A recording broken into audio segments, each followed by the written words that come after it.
6 മാസത്തെ കോഴ്സാണ്, ഓൺലൈൻ കോഴ്സാണ്.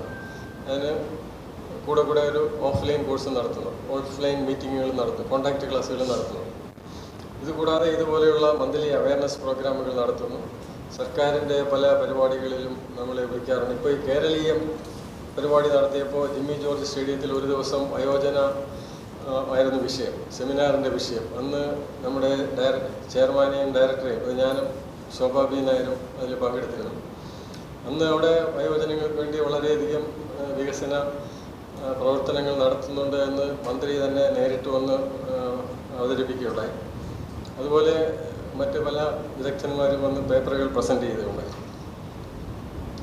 അപ്പോൾ ഈ സർക്കാർ വയോജനങ്ങൾക്ക് അനുകൂലമാണ് എന്ന് തന്നെ പറയാം, കേന്ദ്ര സർക്കാരും സംസ്ഥാന സർക്കാരും. പക്ഷേ ഇതിൻ്റെ ഈ പ്രശ്നം എന്ന് പറയുന്നത് ഞാൻ പറഞ്ഞു വന്നത്, ഐക്യരാഷ്ട്രസഭ ഒരു 1982 ഒരു മീറ്റിംഗ് നടത്തി. അതിനെക്കുറിച്ചൊരു റിവ്യൂ ചെയ്യാൻ വേണ്ടി 2002 മീറ്റിംഗ് നടത്തി. അതിനു മുമ്പ് വയോജന തത്വങ്ങൾ എന്ന് പറഞ്ഞ് ഐക്യരാഷ്ട്രസഭ ഒരു പ്രഖ്യാപനം ഇറക്കിയിട്ടുണ്ട്. അപ്പോൾ ഇതിനെയൊക്കെ തുടർന്നാണ് ഇന്ത്യ ഇതിലെല്ലാം ഒപ്പുവെച്ചിട്ടുണ്ട്. ഇന്ത്യ ഇതിലെല്ലാം ഒപ്പുവെച്ചതിനെ തുടർന്നാണ് ഇന്ത്യയിൽ 1999 ഒരു വയോജന നയം പ്രഖ്യാപിക്കുകയുണ്ടായി.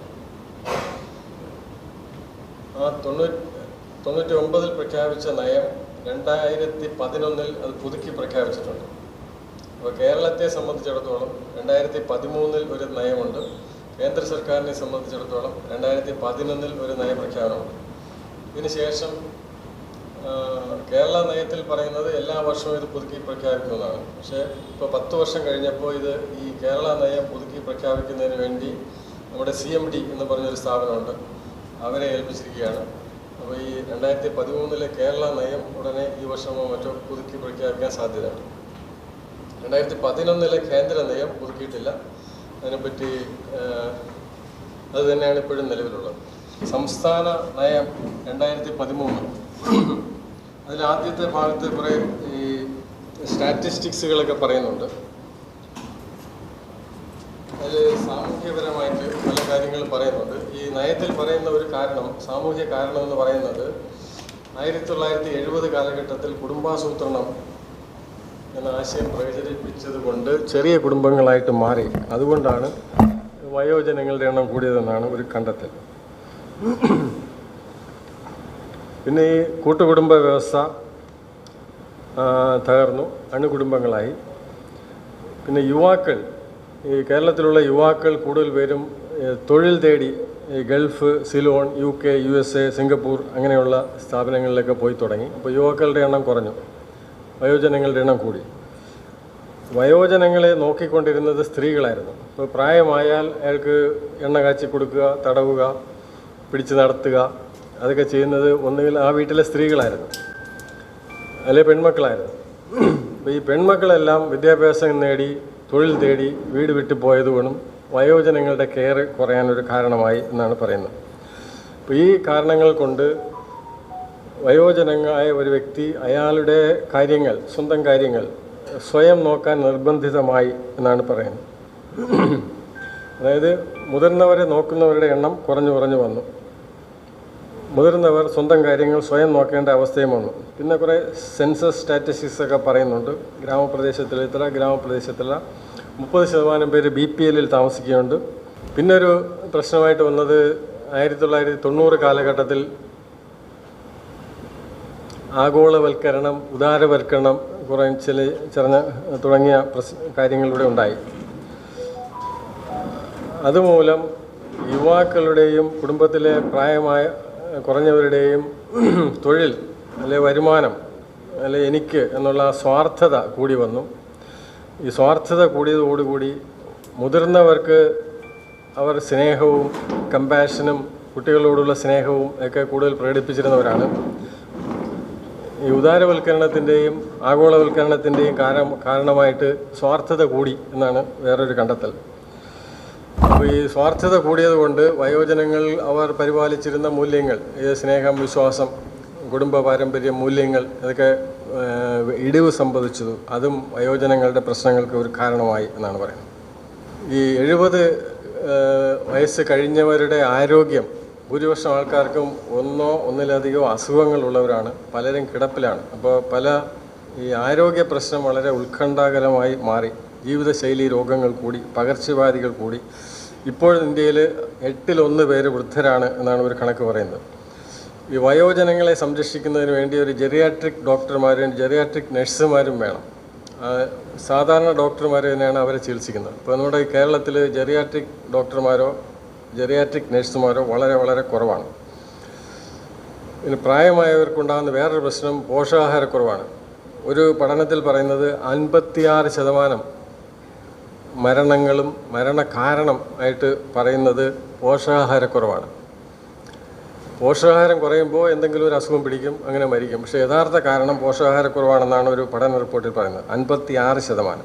വയോജനം ആകുന്നതിന് മുമ്പ് തന്നെ വയോജനാവസ്ഥയിൽ എങ്ങനെയൊക്കെ ജീവിക്കണം, അയാൾക്ക് സാമൂഹികമായിട്ട് സാമ്പത്തികമായിട്ട് പാർപ്പിടം അങ്ങനെയുള്ള കാര്യങ്ങളൊക്കെ, റിക്രിയേഷൻ, ഇങ്ങനെയുള്ള കാര്യങ്ങൾ ഞാൻ വയോജനാവസ്ഥയിൽ എങ്ങനെയായിരിക്കും എന്ന് മുൻകൂട്ടി കണ്ട് അതിന് ചെറുപ്പകാലത്ത് തന്നെ പ്ലാൻ ചെയ്യണം എന്നും ഈ നയത്തിൽ പറയുന്നുണ്ട്. അപ്പോൾ ഇതാണ് നയത്തിൻ്റെ ഒരു ഇൻട്രൊഡക്ഷനായിട്ട് പറയുന്നത്. അപ്പോൾ ഇത്രയും നേരം ഞാൻ പറഞ്ഞത് ഇന്നത്തെ വയോജനങ്ങളുടെ അവസ്ഥയാണ്. വയോജനങ്ങൾക്ക് എന്താണ് ആവശ്യം എന്ന് പറയുന്നത് യഥാർത്ഥത്തിൽ 4 കാര്യങ്ങളാണ് വയോജനങ്ങൾക്ക് ആവശ്യം. ഇത് നയത്തിൽ പറയുന്നതല്ല, ഐക്യരാഷ്ട്രസഭയുടെ ഒരു UN principles for older persons 1991, UN principle for older persons 1991 എന്ന് പറഞ്ഞൊരു പ്രഖ്യാപനം നടത്തിയിട്ടുണ്ട്. അതിൽ ലോകത്തുള്ള വയോജനങ്ങൾക്ക് വേണ്ടത് 4 കാര്യങ്ങൾ, 4 കാറ്റഗറി ആയിട്ട് തിരിച്ചിട്ടുണ്ട്. 1 കെയർ, 2 ഡിഗ്നിറ്റി, 3 ഇൻഡിപെൻഡൻസ്, 4 പാർട്ടിസിപ്പേഷൻ. അതിൽ ഒന്നാമത്തെ കാറ്റഗറിയായ കെയർ എന്ന് പറഞ്ഞാൽ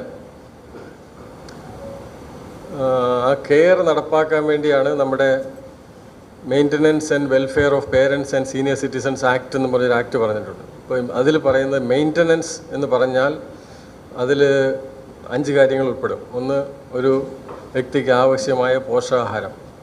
2, അയാൾക്ക് താമസിക്കാൻ പറ്റിയ ഒരു റെസിഡൻസ്. 3, അയാൾക്ക് മെഡിക്കൽ ആരോഗ്യരക്ഷ. 4, അയാൾക്ക് പ്രൊട്ടക്ഷൻ, അബ്യൂസും മിസ്യൂസും എക്സ്പ്ലോയിറ്റേഷനിൽ നിന്നൊക്കെയുള്ള പ്രൊട്ടക്ഷൻ വേണം. 5, റിക്രിയേഷൻ വേണം. ഇതിനെയാണ് മെയിൻ്റനൻസ് എന്ന് പറയുന്നത്. ഇത് കൊടുക്കുക എന്നുള്ളതാണ് കെയർ. ഇന്ന് നമ്മുടെ നാട്ടിൽ നോക്കിയാൽ ഇതെല്ലാം ഉണ്ട് എന്ന് പറയും. പക്ഷേ ഒന്നാമത് ഫുഡിൻ്റെ കാര്യം തന്നെ എടുക്കാം. ഫുഡ് വയോജനങ്ങൾക്ക് പലർക്കും കൊടുക്കുന്നത് എൻ്റെ അച്ഛൻ അല്ലെ അമ്മുമ്മ ഇത് കഴിച്ചാൽ മതി എന്ന് പറഞ്ഞ് എന്തെങ്കിലും കൊടുക്കും, കഞ്ഞിയോ പയറോ കൊടുക്കും. അതൊരു പക്ഷേ പോഷകാഹാരമെല്ലാം ഉള്ളതാണോന്നില്ല. ഈ പ്രിൻസിപ്പിൾ പറയുന്നത് ഒരാളിന് ജീവിക്കാനുള്ള പോഷകാഹാരമുള്ള ഭക്ഷണം കൊടുക്കണമെന്നാണ്. നേരത്തെ പറഞ്ഞാൽ 56% പേര് പോഷകാഹാരക്കുറവ് കൊണ്ട് മരിക്കുന്നു. ഇന്ന് നമ്മൾ വയോജനങ്ങളുടെ ഭക്ഷണം അത് പോഷകാഹാരമാണ്, അത് കൊടുക്കണം എന്നുള്ളൊരു മെൻറ്റാലിറ്റി തന്നെ ഇന്നത്തെ തലമുറയ്ക്കില്ല. അത് എന്തെങ്കിലും കൊടുക്കുക, വയോജനമായില്ലേ ഇനി എന്തെങ്കിലും കഴിച്ചാൽ മതി എന്നുള്ളതാണ് ഭക്ഷണത്തിൻ്റെ കാര്യത്തിൽ. രണ്ടാമത്തത് ഹൗസിംഗ് ആണ്. നേരത്തെ അയാൾ ജോലി ചെയ്ത് ഒരു വീട് വെച്ച് അയാളുടെ സ്വന്തം വീട്ടിൽ ഒരു ബെഡ്റൂമും 2-3 മക്കൾക്ക് വേറെ ബെഡ്റൂമൊക്കെ വെച്ചുള്ളൊരു വീട് വെച്ച് കഴിഞ്ഞതിന് ശേഷം അദ്ദേഹം വയസ്സാകുമ്പോൾ ആ ബെഡ്റൂം ഒന്നുകിൽ മകനും മരുമകളും അല്ലെങ്കിൽ മകളും മകളുടെ ഭർത്താവും കൂടെ അത് ഓക്കുപ്പൈ ചെയ്യും. എന്നിട്ട് ഇദ്ദേഹത്തിന് പണ്ട് പിള്ളേർ ഉപയോഗിച്ചിരുന്ന മുറിയോ അല്ലെങ്കിൽ പുറകിലുള്ള ഏതെങ്കിലും മുറിയോ ആണ് ഈ വയോജനത്തിന് കൊടുക്കുന്നത്. അപ്പോൾ ഈ നിയമവും പ്രകാരം അയാൾ ഏത് സ്റ്റാറ്റസിലാണോ ജീവിച്ചിരുന്നത് ആ സ്റ്റാറ്റസിൽ തന്നെ ജീവിക്കാനുള്ള അവകാശം അയാൾക്കുണ്ട്. അപ്പോൾ മക്കൾക്കോ മരുമക്കൾക്കോ വീട് മുറിയോ വിട്ടുകൊടുക്കാൻ പാടില്ല. വിട്ടുകൊടുക്കണേ ഒരു വേറെ വീട് വെച്ച് താമസിക്കും, അല്ലെങ്കിൽ ഈ വീട്ടിൽ ഒഴിവുള്ള മുറി കൊടുക്കണം. അങ്ങനെയാണ്. അപ്പോൾ അതാണ് ഈ കെയർ കൊണ്ട് ഉദ്ദേശിക്കുന്നത്. മുമ്പൊക്കെ ഈ ഹോട്ടലുകളിൽ ചൈൽഡ് ലേബർ ഞാൻ കണ്ടിട്ടുണ്ട്. ഞാൻ പഠിക്കുന്ന കാലത്ത് ഈ അരുൾ ജ്യോതി അവിടെയൊക്കെ കുട്ടികളുടെ ബാലവേലക്കാരുണ്ടായിരുന്നു. ഇപ്പോൾ അവരില്ല, അതിന് പകരം മുതിർന്നവന്മാരാണ് ജോലി ചെയ്യുന്നത്. ബാലവേലയാണെങ്കിൽ അവർക്ക് സമയത്ത് ജോലി ചെയ്യാനുള്ള സമയമില്ല, അതിനുള്ള കൂലി കൊടുക്കുക കുറവായിരിക്കും. അതുപോലെ ആയിരിക്കണം ഇപ്പോൾ ഈ വയോജനങ്ങളായിട്ട് വന്നിട്ടുണ്ട്. അവരുടെ കൂലി കൊടുക്കുമോ? അവർക്ക് ജോലിയില്ല, ഭക്ഷണമില്ല, അങ്ങനെയുള്ളവരാണ് അവിടെ സപ്ലയറായിട്ടുമൊക്കെ ജോലി വാങ്ങിക്കുന്നത്. അതുപോലെ പല സ്ഥലത്തും ഈ ജോലിക്കനുസരിച്ചുള്ള കൂലി കൊടുക്കാതെ വയോജനങ്ങളെ ജോലി ചെയ്യിപ്പിക്കുന്നുണ്ടെങ്കിൽ അതൊരു എക്സ്പ്ലോയിറ്റേഷനാണ്. പിന്നെ വീട്ടിനുള്ളിൽ തന്നെ വയോജനങ്ങളെ അസഭ്യം പറയുക, പിടിച്ച് തള്ളുക, ചിലപ്പോൾ കൊച്ചു പിള്ളേരെ കൊണ്ട് അടി കൊടുക്കും. കൊച്ചു മോനായിരിക്കും, വയോജനത്തിന് അടി കൊടുക്കാൻ പറയും, അടി കൊടുക്കും. അടി കിട്ടിക്കഴിയുമ്പോൾ അയാൾക്ക് നന്നായിട്ട് വേദനിക്കും. പക്ഷേ എല്ലാവരും കൂടെ അത് മകനല്ലേ അടിച്ചത്, അവന് വല്ലതും അറിയാമോ, കൊച്ചു പയ്യനല്ലേ എന്നൊക്കെ പറഞ്ഞ് ഈ ചെറുമകൻ്റെ സപ്പോർട്ട് ചെയ്യും. അച്ഛനെയോ അമ്മയോ അതവർക്ക് വേദനയാണ്. അങ്ങനെ ഈ പലതരത്തിലുള്ള ഈ ഫിസിക്കൽ അബ്യൂസ്, എമോഷണൽ അബ്യൂസ്, സാമ്പത്തികമായിട്ട് പെൻഷനൊക്കെ കിട്ടിയാൽ അത് ഉടനെ അത് വാങ്ങിക്കൊണ്ട് പോകുന്ന മക്കളും ചെറുമക്കളുമുണ്ട്. അത് സാമ്പത്തികമായിട്ടുള്ള എക്സ്പ്ലോയിറ്റേഷൻ, ക്രിമിനൽ ആക്റ്റുകൾ നടക്കുന്നുണ്ട്, സെക്ഷൽ അബ്യൂസ് നടക്കുന്നുണ്ട്. ഇങ്ങനെയുള്ള ഈ ഒഫൻസുകളിൽ നിന്നും, അബ്യൂസിൽ നിന്നും, എക്സ്പ്ലോയിറ്റേഷനിൽ നിന്നുമുള്ള പ്രൊട്ടക്ഷൻ കിട്ടുക എന്നുള്ളത് വയോജനങ്ങളുടെ ഒരു അവകാശമാണെന്നാണ് ഇതിൽ പറയുന്നത്. പിന്നൊരു നാലാമത്തെ കാറ്റഗറിയാണ് ഇൻഡിപെൻഡൻസ്. ഇൻഡിപെൻഡൻസ് എന്ന് പറഞ്ഞാൽ എന്താണ്? സ്വാതന്ത്ര്യം. അതായത് എനിക്ക് എന്തെങ്കിലും ഒരു കാര്യം വാങ്ങിക്കണം, സ്വാതന്ത്ര്യമില്ല. മക്കളോട് ചോദിക്കണം, ചെറുമക്കളോട് ചോദിക്കണം. അപ്പോൾ അയാളുടെ ബേസിക് നീഡ്സിന് പോലും ഭക്ഷണം, വസ്ത്രം, ചികിത്സ ഇങ്ങനെയുള്ള കാര്യങ്ങൾക്ക് മക്കളോടോ മരുമക്കളുടെ പെർമിഷൻ വാങ്ങിക്കണം. അയാൾക്ക് സ്വന്തമായിട്ട് തീരുമാനം എടുക്കാനുള്ള അവകാശമില്ല പല വീടുകളിലും. അപ്പോൾ അവിടെ ഇൻഡിപെൻഡൻസ് ഇല്ല, സ്വാതന്ത്ര്യമില്ല. അപ്പോൾ എനിക്ക് വയോജനമായ ഒരാളിന് എനിക്ക് എന്ത് വസ്ത്രം ധരിക്കണം, ഞാൻ എവിടെ പോകണം, ഞാൻ ഏത് കൂട്ടുകാരെ കാണണം, ഞാൻ ഏത് സ്ഥലത്ത് പോകണം, ഏത് അമ്പലത്തിൽ പോകണം, അല്ലെങ്കിൽ ഏത് ടൂറിന് പോകണം, ഏത് സിനിമയ്ക്ക് പോകണം എന്നൊക്കെ സ്വയം തീരുമാനിച്ച് നടപ്പാക്കാൻ കഴിയുമ്പോൾ മാത്രമേ അവിടെ സ്വാതന്ത്ര്യമുള്ളൂ. ഇനി ഞാൻ ചില പ്രധാന പോയിന്റുകൾ 2013 നയപ്രസ്താവന, വയോജന നയത്തിലെ രണ്ടാമത്തെ ഭാഗമായൊരു നയപ്രസ്താവന, അത് കുറച്ച് കാര്യങ്ങൾ പറയാം. ഇതിൽ പറയുന്നത് വാർദ്ധക്യകാലം, സർക്കാരിൻ്റെ നയമാണ്, വാർദ്ധക്യകാലം സ്വന്തം ഗൃഹത്തിൽ തന്നെ ആകണം. അതായത് ഒരു വയോജനത്തിൻ്റെ ആരോഗ്യരക്ഷ അല്ലെങ്കിൽ പെൻഷൻ, ഇൻഷുറൻസ് ഇതെല്ലാം കൊടുത്ത് അയാളെ വീട്ടിൽ തന്നെ സംരക്ഷിക്കണം എന്നാണ് സർക്കാരിൻ്റെ ഒരു നയം. ആരും നോക്കാനില്ലാത്ത അനാഥരായിട്ടുള്ളവർക്ക് വേണ്ടി മാത്രമാണ് വൃദ്ധസദനം. അങ്ങനെയുള്ളവർ വളരെ കുറവായിരിക്കും. കെയർ ഹോം അല്ലെങ്കിൽ ഓൾഡ് ഏജ് ഹോം എന്ന് പറയുന്നത് അവസാനത്തെ അഭയം എന്നാണ് പറയുന്നത്. എല്ലാവർക്കും തുല്യ അവസരം കൊടുക്കണം. അതായത് പാർപ്പിടം, ക്ഷേമം, എല്ലാവർക്കും തുല്യ അവസരം കൊടുക്കണം. അവർക്ക് ചൂഷണത്തിൽ നിന്നും പീഡനത്തിൽ നിന്നും സംരക്ഷണം കൊടുക്കും. തൊഴിൽ ചെയ്യാൻ താല്പര്യമുള്ളവർക്ക് അവർക്ക് മാർഗനിർദ്ദേശവും കൗൺസിലിങ്ങും കൊടുക്കണം. ഉപേക്ഷിക്കപ്പെട്ട വൃദ്ധജനങ്ങൾക്ക് വേണ്ടി വൃദ്ധസ്ഥാപനങ്ങൾ എല്ലാ ജില്ലകളിലും ആരംഭിക്കണം. അടിസ്ഥാന ആവശ്യങ്ങൾ നിറവേറ്റുന്നതിന് ഉതകുന്ന പെൻഷൻ നൽകും. ചെലവ് കുറഞ്ഞ ആരോഗ്യ പരിപാലനം നടത്തും. ഇത്തരം പരിപാടികൾ അവരെ സംരക്ഷിക്കുന്നതിന് വേണ്ടിയുള്ള പ്രവർത്തനങ്ങൾ നടത്തുന്ന സന്നദ്ധ സംഘടനകൾക്കും പഞ്ചായത്ത് രാജ് സ്ഥാപനങ്ങൾക്കും സഹായം സർക്കാർ നൽകും. ശയ്യാവലംബിയായി കിടക്കുന്നവർക്ക് വീടുകളിലെത്തി പരിപാലനം നടക്കും, പാലിയേറ്റീവ് കെയർ നടത്തും. യുവാക്കൾക്ക് പാലിയേറ്റീവ് കെയറിൽ പരിശീലനം നടക്കും. സ്കൂൾ, കോളേജ് പാഠ്യപദ്ധതികളിൽ വയോജന സംരക്ഷണം ഒരു വിഷയമാക്കി മാറ്റും. ഇതാണ് നയപ്രസ്താവന കേട്ടോ. ഇനി ഇതിനൊരു കർമ്മ പദ്ധതിയാണ് അടുത്തത്. എങ്ങനെയാണിത് നടപ്പാക്കുന്നത് എന്ന് പറയുന്നുണ്ട്. ഒന്നാമതായത് ഈ വാർദ്ധക്യകാല ഒരു വയോജനത്തിൻ്റെ സാമ്പത്തിക സുരക്ഷയ്ക്ക് വേണ്ടി സർക്കാർ ചെയ്യുന്നത് പെൻഷൻ കൊടുക്കും. അവർക്ക് വേണ്ടി ക്ഷേമ പദ്ധതികൾ നൽകും. അവർക്ക് മാർഗനിർദ്ദേശവും പരിശീലനവും നൽകും. ചെറിയ ബിസിനസ്സുകൾ നടത്താൻ വേണ്ടിയ സാമ്പത്തിക സഹായം, പലിശയ്ക്ക് വായ്പ, കുറഞ്ഞ നിരക്കിലുള്ള പലിശയ്ക്ക് വായ്പ, സബ്സിഡി, റിവോൾവിംഗ് ഫണ്ട് ഇതെല്ലാം സംഘടിപ്പിക്കും. അതുപോലെ വരുമാനത്തിൻ്റെ ഒരു ഭാഗം നിക്ഷേപമായി സ്വീകരിച്ച് ഭാവി കാലത്ത് പെൻഷനാകുന്ന സമയത്ത് അല്ലെ പെൻഷൻ പ്രായമാകുമ്പോൾ ആ സമയത്ത് ഉപയോഗിക്കുന്നതിന് വേണ്ടിയുള്ള പുതിയ പദ്ധതികൾ ആവിഷ്കരിക്കും എന്നാണ് ഈ സാമ്പത്തികമായിട്ടുള്ള ക്ഷേമത്തിന് വേണ്ടി പറയുന്നത്. ആരോഗ്യ സേവനങ്ങൾ എന്ന മേഖലയിൽ പറയുന്നത് പൊതു ആരോഗ്യ സേവനങ്ങൾ സർക്കാർ പിൻവലിക്കും. വിരമിച്ചതിന് ശേഷമുള്ള ഒരു വയോജനത്തിന് ചികിത്സ ചെലവിന് സർക്കാർ ഒരു ആരോഗ്യ സുരക്ഷാ ഫണ്ട് രൂപീകരിക്കും. സമഗ്ര ആരോഗ്യ ഇൻഷുറൻസ് മുതിർന്ന പൗരന്മാർക്ക് വേണ്ടി ആവിഷ്കരിക്കും.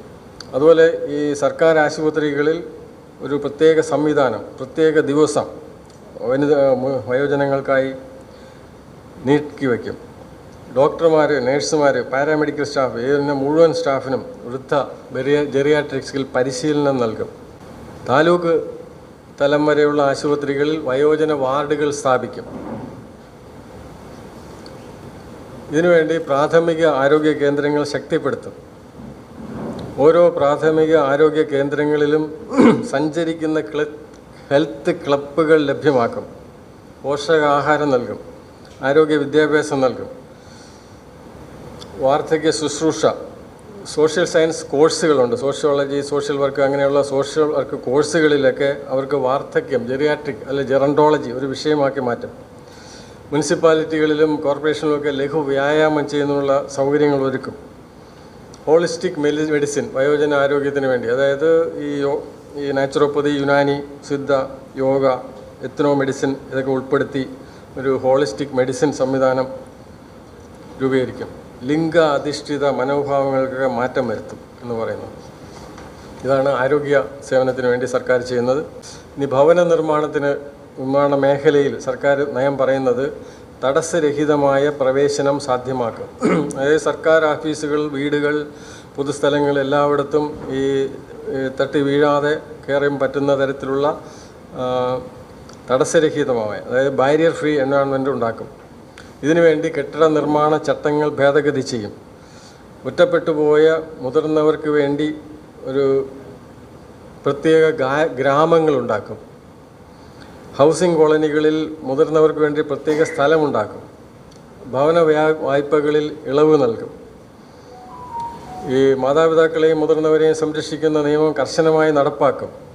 ഇതിനുവേണ്ടി ഈ നിയമത്തെക്കുറിച്ച് വിപുലമായ വ്യാപകമായ പ്രചാരണം സംഘടിപ്പിക്കും.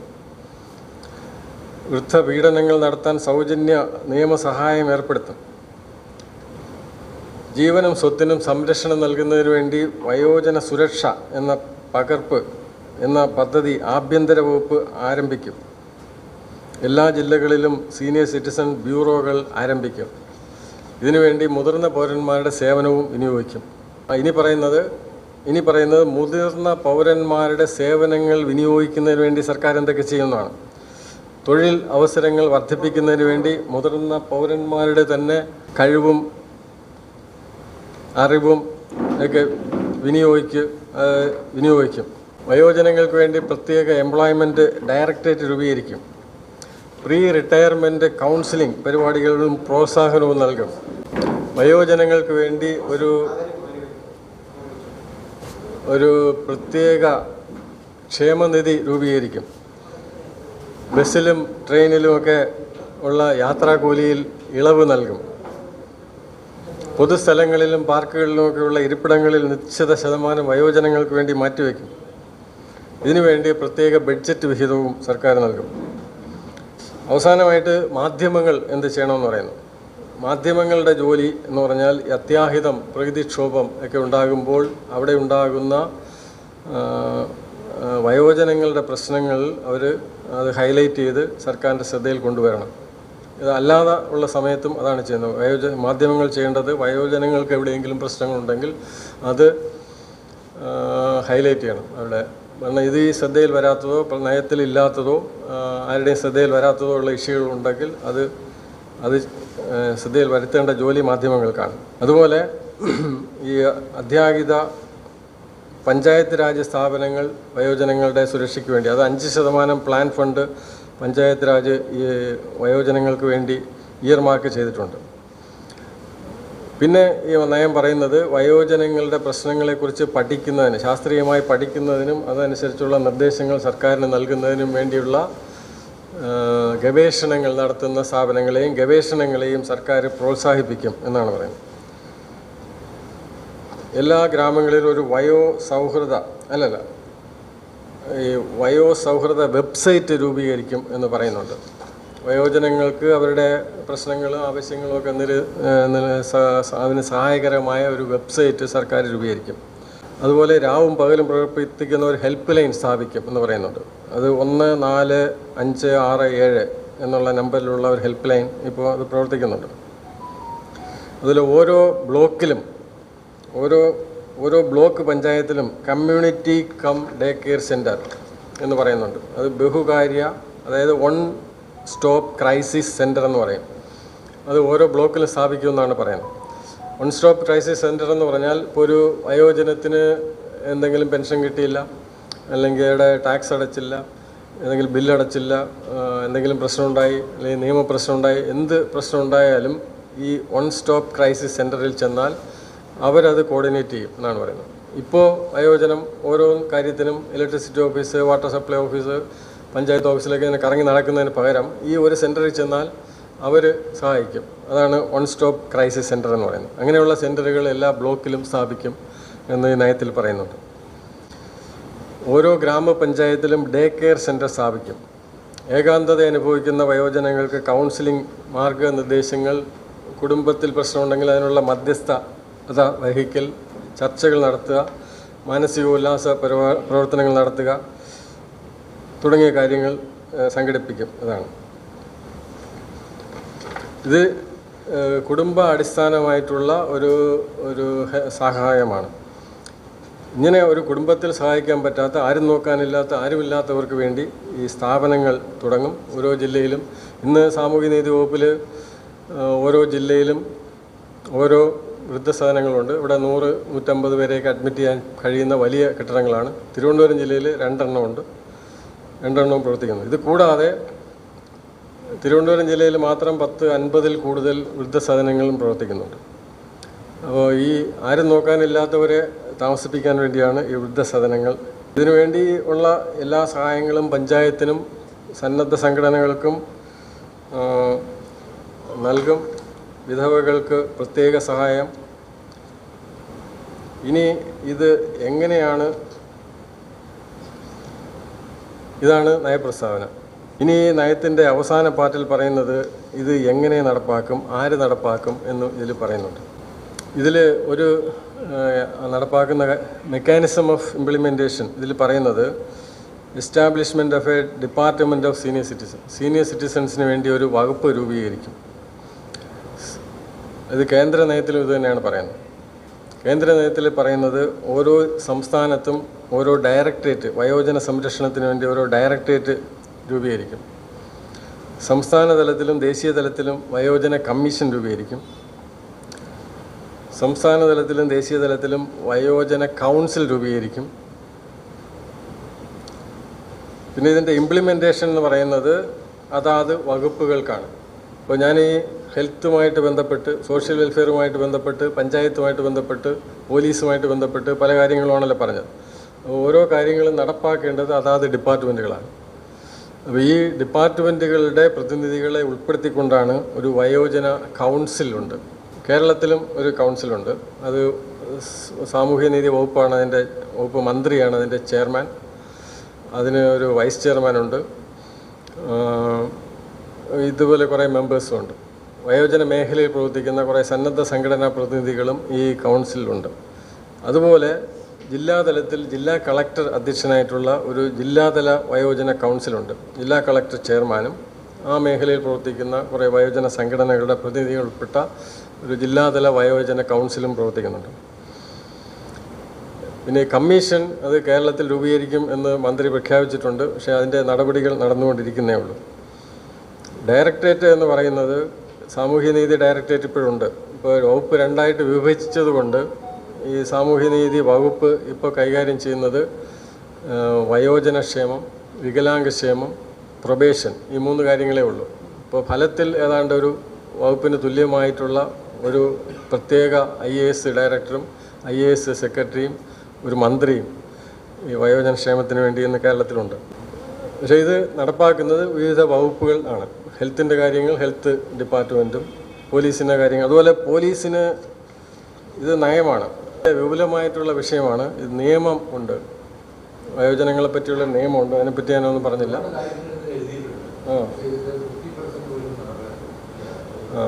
അതുപോലെ ഒരുപാട് പദ്ധതികളുണ്ട്. പദ്ധതികളെക്കുറിച്ച് ഞാൻ പറഞ്ഞില്ല. ഓക്കെ, ചർച്ചയ്ക്ക്